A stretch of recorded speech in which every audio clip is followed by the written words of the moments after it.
Tarian Sang Hyang Jaran Kecak kembali dipentaskan pada hari Kajang Kliwon Nemu Sasih kelima setelah terhenti sejak adanya pandemi COVID-19.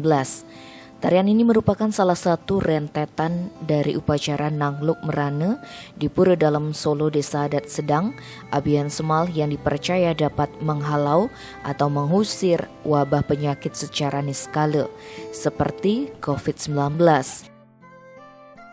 Jero Mangku Pura Dalam Solo I Gusti Agung Ngurah Arta Wijaya mengatakan, tarian Sang Hyang Jaran Kecak pertama kali diketahui sejak berdirinya pura pada abad ke-13.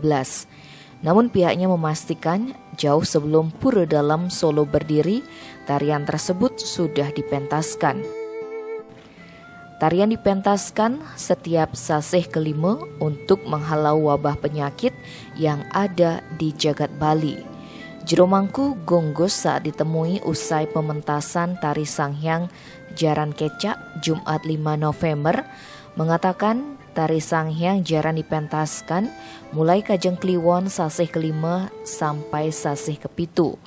Dalam kurun waktu tersebut minimal dipentaskan 3 kali. Ada sebuah lagu yang dilantunkan untuk mengiringi tarian Sang Hyang Jaran tersebut. Pelantun lagu merupakan pengayah kecak yang berjumlah puluhan orang. Sementara untuk menarikan Sang Hyang Jaran berjumlah 1 orang. Saat mulai kerauhan, penari menendang dan menginjak bara api dari batok kelapa. Yang menarikan tarian sakral ini hanya orang yang kelinggihan dan tergantung pawisik. Sementara penglingsir Pura Dalam Solo I Gusti Ngurah Ketut Sarge menyampaikan, tarian Sang Hyang Jaran merupakan tarian sakral yang sudah tercantum dalam Purana di Pura Dalam Solo. Suatu ketika terjadilah musibah atau merana. Dalam semedinya, Ratu Sakti Majelangu mendapat pawisik untuk menggelar upacara Nangluk Merana. Sebelum melaksanakan Nangluk Merana, papar sarga, masyarakat mendak Ide Hyang Dalam Solo.